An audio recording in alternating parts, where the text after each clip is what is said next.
You're on the air with Florenza, your podcast destination for authentic conversations with a twist. So, grab your favorite drink, get comfy, and join me on this unique literary journey. Cheers! Today we step into the heart of the Smoky Mountains with Ashley Jordan, whose debut novel, Once Upon a Time in Dollywood, is the latest Reese's Book Club lit up section. It's the story of a playwright seeking a fresh start, a single dad guarding his heart, and the unexpected magic that can bloom between neighbors. Set against the charm of Dollywood, it's a tale of love, loss, and second chances you won't want to miss. Please put your hands together and welcome Ashley to the show. Thank you so much, Ashley, for joining me on this episode of On the Air with Florenza, where in just a few minutes, we are going to talk about your deliciously naughty book, Once Upon a Time in Dollywood. But before we do, we're going to toast to a fantastic show. Indeed. What do you have there? Oh, okay. See, I know what you're going to say that is, but I think I know. Oh, no, it really is. I have to go back to work after this, technically. So this is a pineapple habanero lemonade. Y'all, I know that is pineapple and spicy tequila that she is calling it. I really wish it was. Well, I'm drinking for you because this is a strawberry margarita. I just put it in a wine glass because no lie, it had wine in it, and before that it had vodka and peach. But I love it. Cheers. Oh, it has been a long day. So I know that you've had a chance to peek into the shenanigans that I call On the Air with Florenza. So I know you think you're ready, but it might not be. Like I said, this is my first interview, so I really have zero expectations. She won't see this coming, y'all. Oh, Lord. Be very afraid. No, it's going to be fun. Now, tell the listeners a little bit about yourself. And as I said earlier, it doesn't have to be like, the PR approved stuff. Like, tell us something fun. And then tell us that wonderful, tantalizing overview of Once Upon a Time in Dollywood.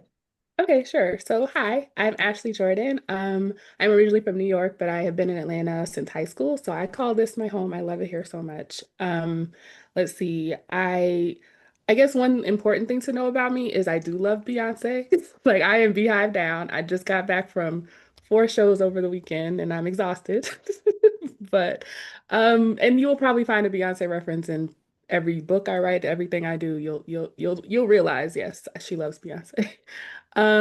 What else? I'm an only child, sort of. I have a half brother, but we didn't grow up together, so I call myself an only child. I'm sorry, Morgan. But I act like it. Ooh. If anybody knows, yeah, only child syndrome is very real as far as I'm concerned.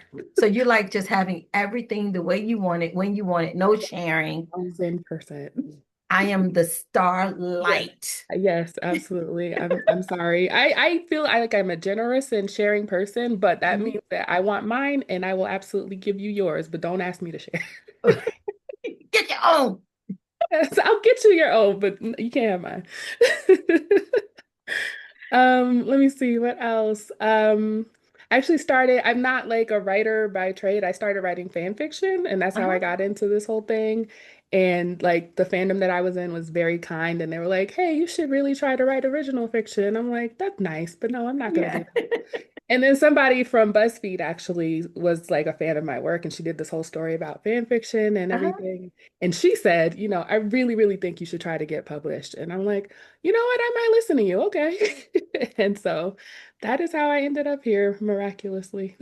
What was the timeline between really buying into the thought of Hmm. doing this Hmm. and securing an agent and seeing that book and like Yeah. just the art and holding it in your hand. Oh my goodness. It's been a very long timeline. I think I first started thinking about taking this seriously in 2019. Okay. But I was busy, with work and everything, and I had not really done anything. And then the pandemic happened, and I was not doing anything at all. And Uh-huh. I was like, you know what? Let's see if we can make this book make sense. Hmm. Because I had like the bones of it, and finally I was like, yeah. I was sitting at home. I decided two things. I went back to school and I wrote a book. And so Nice. crazy, but yeah, it was amazing. And so I first queried it in 2020, like during the pandemic with Hmm. everything going on with George Yeah. Floyd. They were talking about how Black voices matter and everything. And so I tried my hand and it went okay. Like I got one offer from an agent, but it didn't feel like the right offer. It didn't feel like the Hmm. right, space for me. So I kept going. I got some feedback from a couple of agents who said, you have something really good, but maybe try this, maybe try this. So I revised over 2021 and tried again to query. It did not go quite as well. Uh-huh. So I was like, maybe this isn't for me. I put it to the side. And there was this program called Lit Up by Reese's Book Club. Yeah. And they opened up their submission call and I submitted, but I didn't get in the first year. And so I was kind of on the verge of really giving up on it and just kind of moving on. I was so busy with school. I said, this matters way more than anything else. Yeah. Um, so I decided to, I think it was 2022 that Lit Up came around again, and they said, "Hey, we know you submitted last time. If you still don't have representation, feel free to apply again." And I did, and miraculously, I actually got in that time. And Yeah. so that was really the beginning of my life sort of changing because what they do is they have a whole mentorship program, and I was paired with Jasmine Guillory, who is an amazing, amazing romance author. And then they, help you with finding an agent. They sort of put out your query letter and your first few pages to a Uh-huh. bunch of agents who have brought in. And, I got several offers and I landed with this agent that I had originally queried and never heard back from. Nice. So this time, yeah, she reached out to me actually on the last day of my deadline because she had been sick with COVID. And she read my book in 12 hours. And she's like, you know what? Let's do this. And so, yeah, we made it work and we went out on sub a few months later and sold in about 2 weeks at auction, which was incredible. It was nerve-wracking, but it was amazing.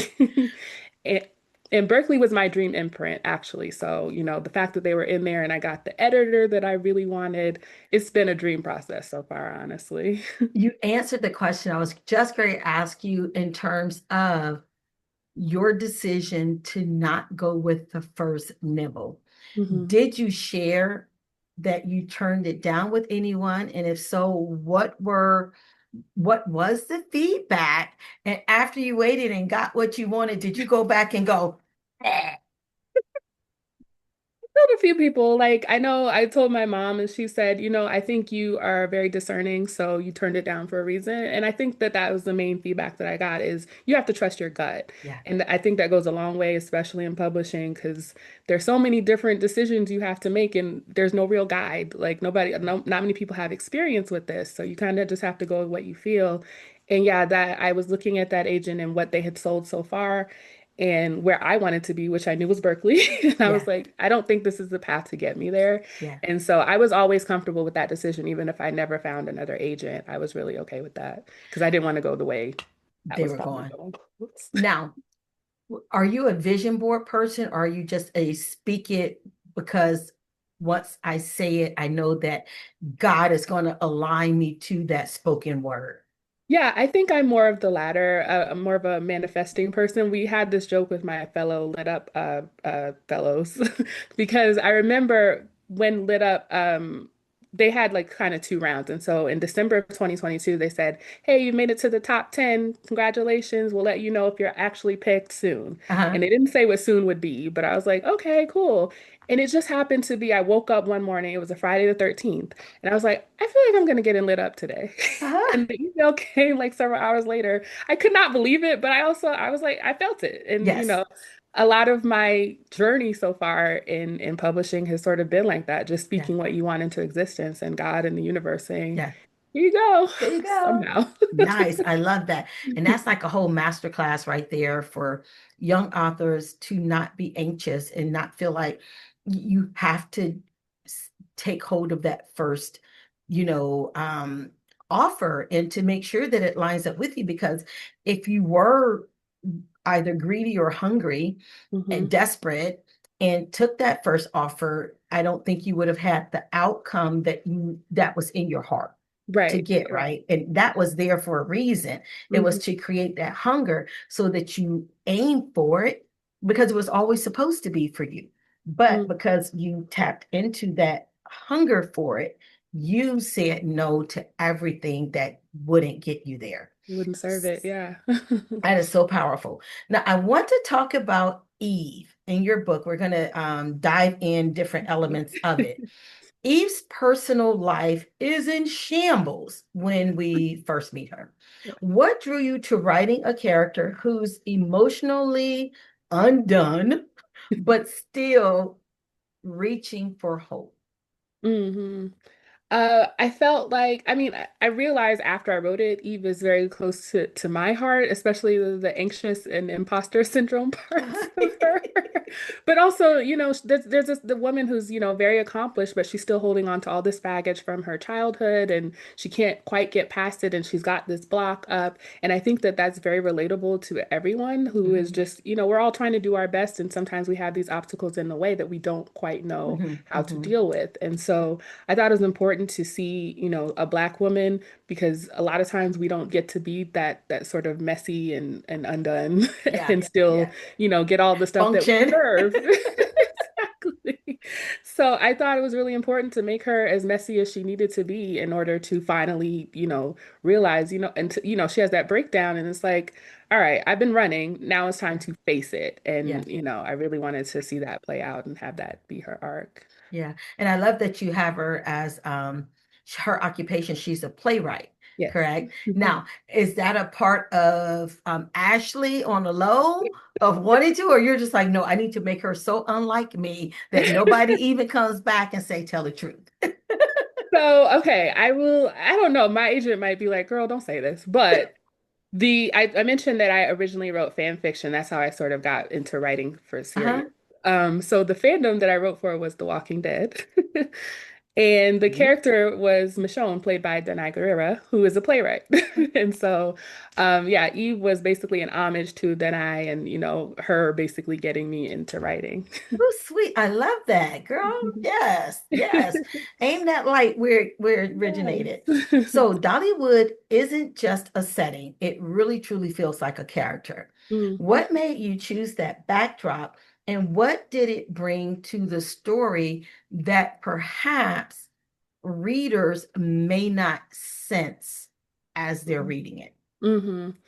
Dollywood becoming the backdrop was really kind of random. I was looking for places because, I said I'm from Atlanta. I wanted somewhere in the South. Mhm. And because I think that, especially being from New York, like Eve, that part is like we're like in that way.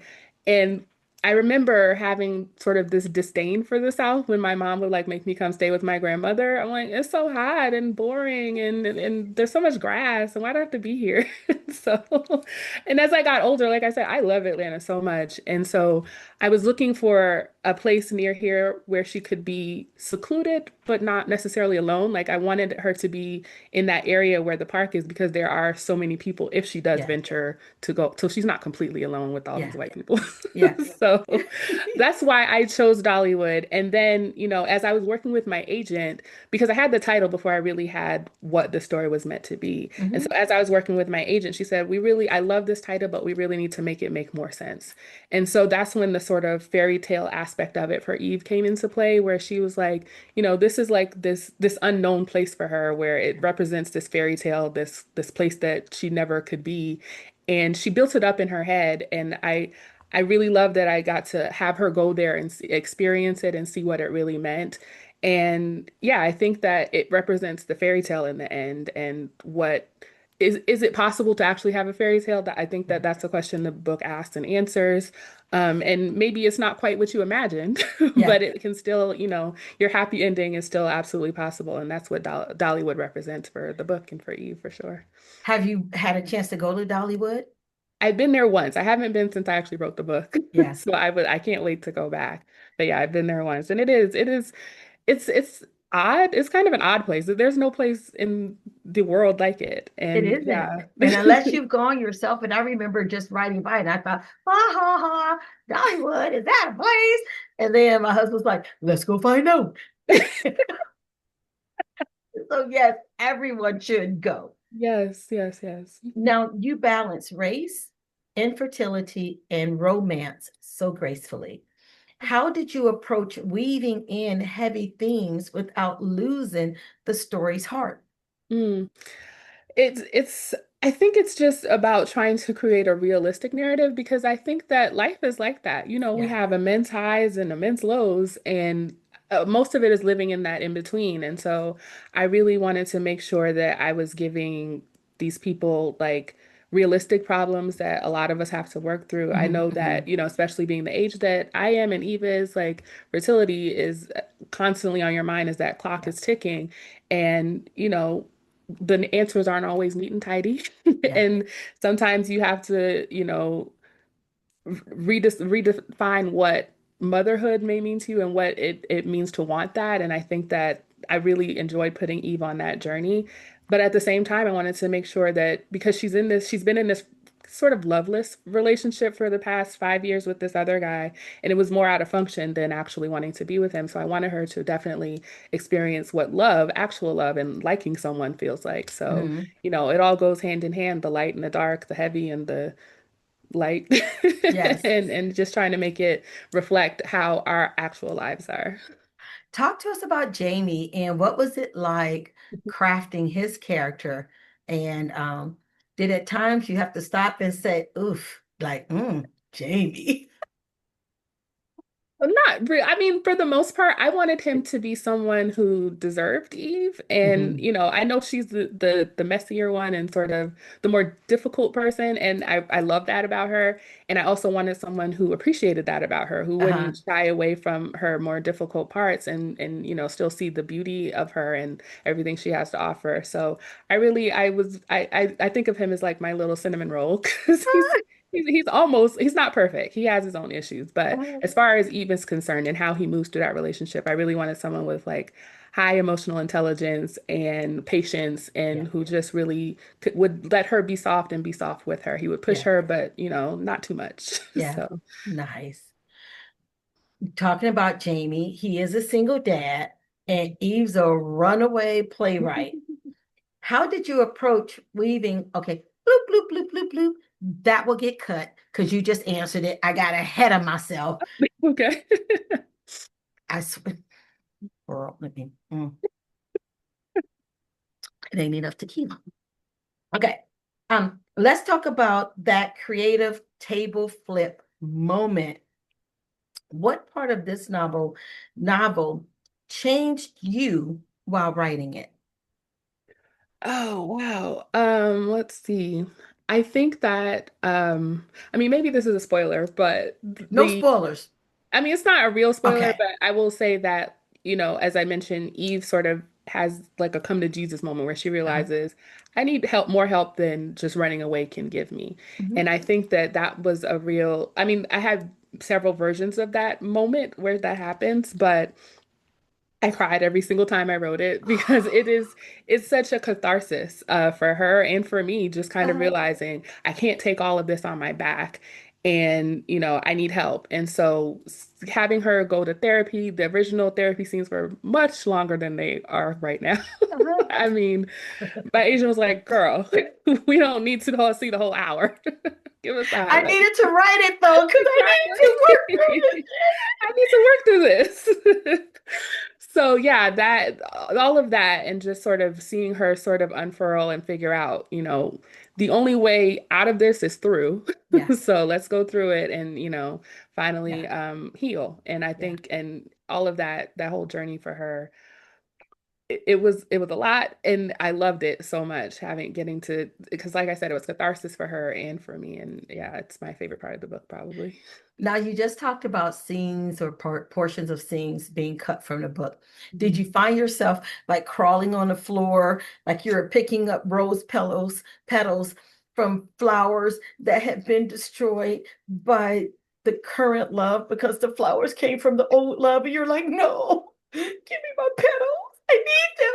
I That is, yes, 1000% yes. I am terrible at killing my darlings. I'm getting better. I am getting better at it, need but I it's awful. It feels like a stab in my heart every time I have to delete a page, a word, a letter. I'm just like, but I needed it. What do you mean? So, I mean, there are a few scenes that I hope that I'll be able to still, release as like extras for the book because I think they're really cute or funny or what. I uh-huh. didn't leave anything that needed to, I didn't take out anything that needed to stay, of course, Okay. but there are those superfluous scenes that I think I can still use in a fun way, hopefully, Yeah. and they're not completely discarded. Did you hear the characters in your mind when you did have to cut certain things, blame you for not fighting for them? Girl, you knew that was important to me. You didn't do. You're You had one job. so good in this scene. Why are you taking it out? I was shining in that scene. I was my Yes, best. it really, yes, absolutely. Now, we were talking about how important music is to you, especially Beyonce. You've got Beyonce, Mad Men, and basketball listed in your bio. Yes. Who would Eve be texting most at midnight? Would it be Don Draper, Sasha Fierce, or LeBron?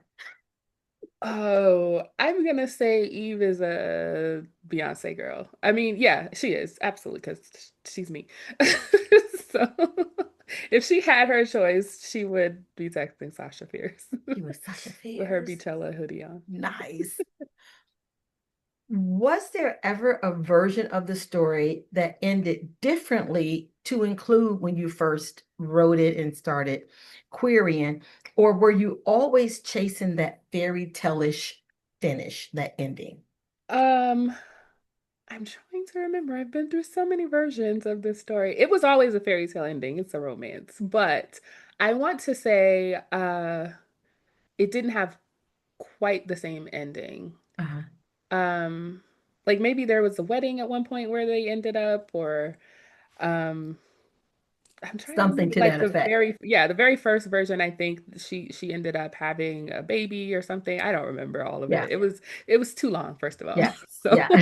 we had to cut it down. But it was always going to be, the happily ever after that you get in a Yeah, romance. yeah. And longer than, I mean, I know you reached earlier for the print copy because I have the galley, and that sucker's mighty thick.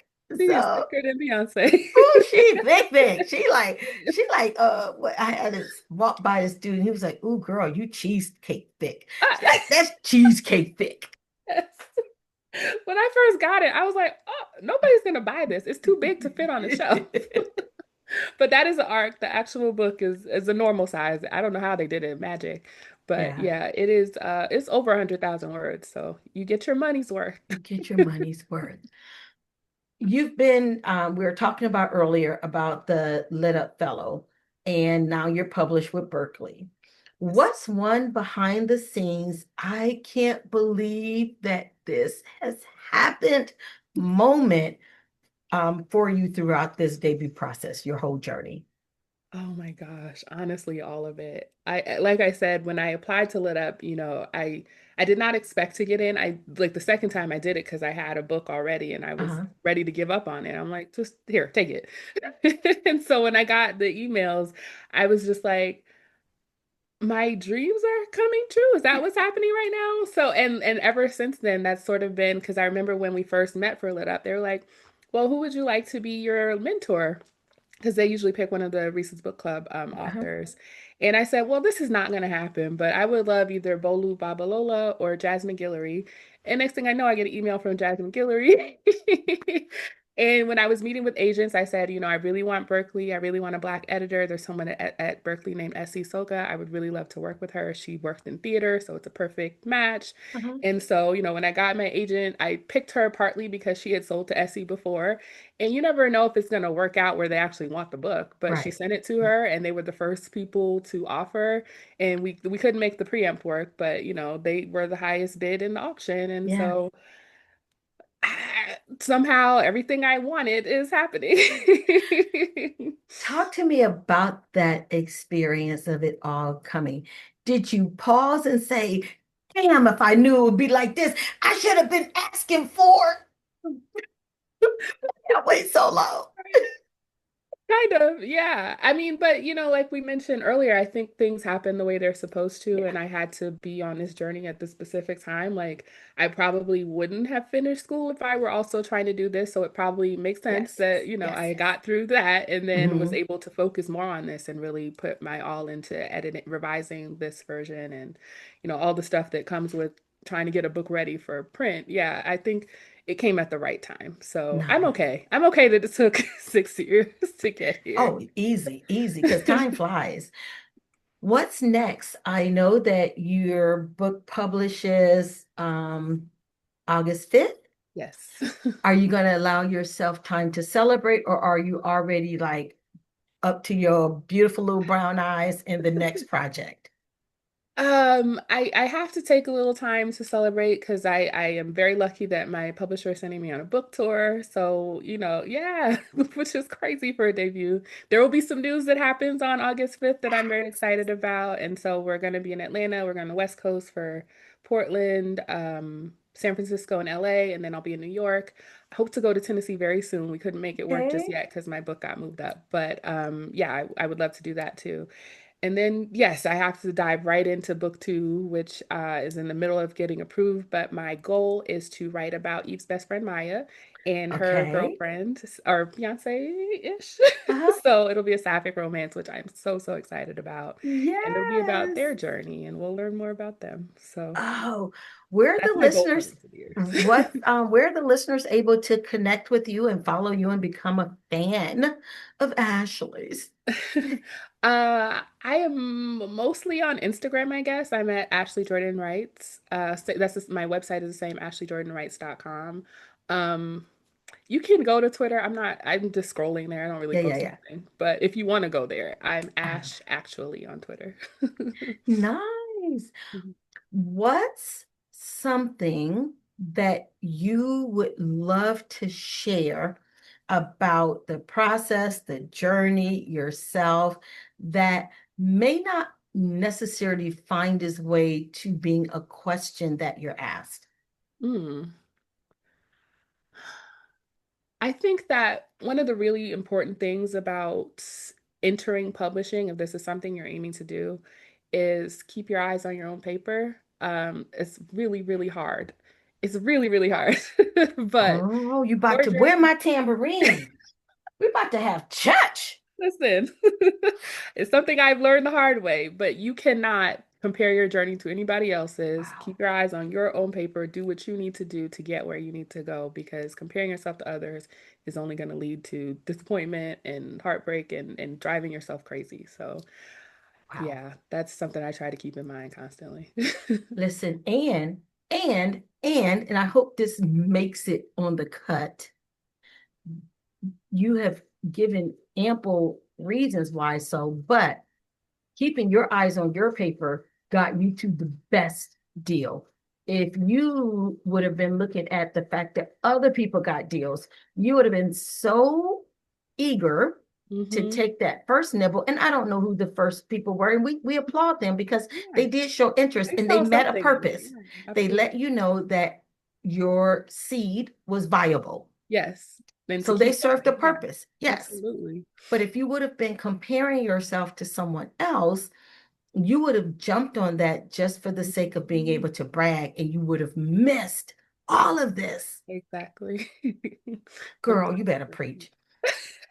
You Put in the too. offering. Where the offering plate? Girl, listen, Right. listen. I'm telling you what. So we've come to the part of our show that is called Last Call. or one for the road. I don't forgot what I called it. Yes, drink your invisible margarita.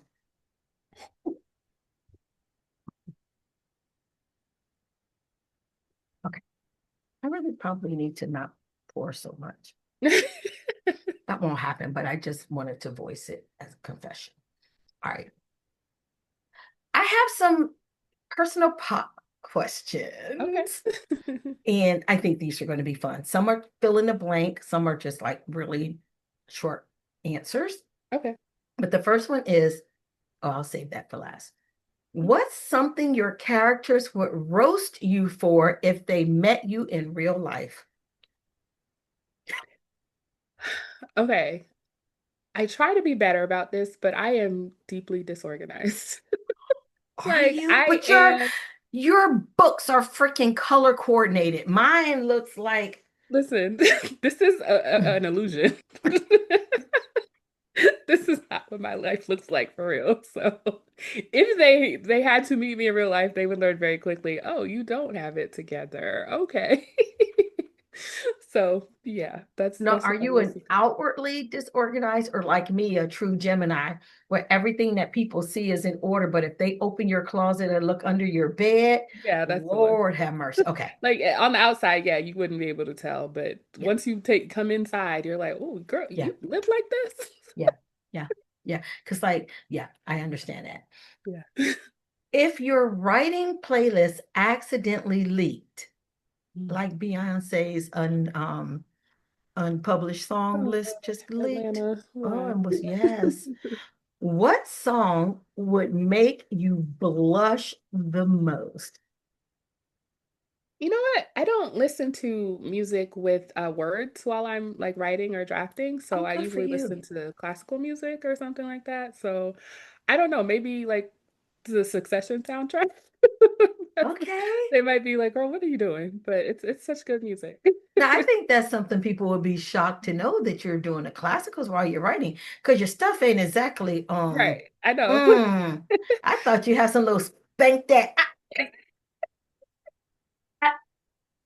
Maybe once I finish, like maybe to get me in the mood, but when I'm actually writing, things with words really distract me, honestly. So Oh, yeah, that makes sense. yeah, I Because you listen want to to hear your own voice. exactly, yeah. I like that. I like that. What's one scene you loved writing but had to cut and did it hurt? Other than the ones that you already told us about. Um, I think, oh, so other than the ones I told you, actually, when I got my agent, she wanted me to cut the opening, and we did. And and that was really, really, really hard. I was like, but it sets everything up. What are we doing? But I trusted her and I took the advice and we cut it and we sold it like that. And then my editor was like, I need more in the opening. And so I was like, you know what? I have something. And I put it back in. So that made me feel really good. I was felt bad for a while, but I went with it and yeah, I got to put it back. So Cut it for one and brought it back in for the other. Yep. Business in the front, party in the back. I love it. I love it. Finish this sentence. People think I'm blank, but really I'm blank. Ooh. I think this is something a lot of Black girls can relate to, which is people think I'm mean, but really I'm shy. Oh, I can see that. But your Yeah. smile gives it away. Like the minute you smile, like your whole energy just comes out like, Oh, oh. yeah. I mean, to be fair, I don't smile. Like if I'm just walking around, I'm not gonna be smiling. So that's probably I have like maybe resting bitch face. So people just Show it to me. Let me see. What's the face when you just walk? Oh, you yeah. should smile all the time. There it is. So yeah, I get that assumption, and yeah, I smile, and people realize, oh no, she's not terrible. Oh, yeah. With a She's just smile like worse. that, you should not hide that at all. Like, Yeah. there's some people with no teeth running around grinning. Please balance the scale. I do my best. But sometimes you do it because you're not thinking about anything. You're just, moving through life and there's no reason to smile at the grocery store. But yeah, Oh, I I'll smile try all to the do time. I that. smile so much that I saw my reflection as I was walking through this space, I had to keep bypassing this one window, right? Uh-huh. And I thought it was just like a window, but it had one of those films on it, so it was more reflective Yeah. than see-through. Yeah. And every time I walked by, I was like, oh my God, I don't even know who she is. But every time I walk by, she's smiling. And I kept thinking, oh, she's so nice. She is always smiling. Oh my God. And so the last walk by, I was with someone. I was like, look, she's always, and I was like, wait, I see you too. Oh shit. This is like, what? It took me like the whole day to realize it was me. That is incredible. So yes. I love that. I'm gonna take your advice. I will smile more. I Yes, smile a because lot, but yeah, I'll try to consciously smile yes, more. because that smile should not be hidden. Like Thank you. that's a gem. So well, thank you, Ashley. This was so much fun. It was. Thank you so much. Thank you for making my first interview easy and pain-free and amazing. This was fantastic. Thank Yay. All right, bye. And this wraps up another episode of On the Air with Florenza. You may follow me on all social media platforms under Florenza Lee or via my website at florenza.org. Until next time, cheers.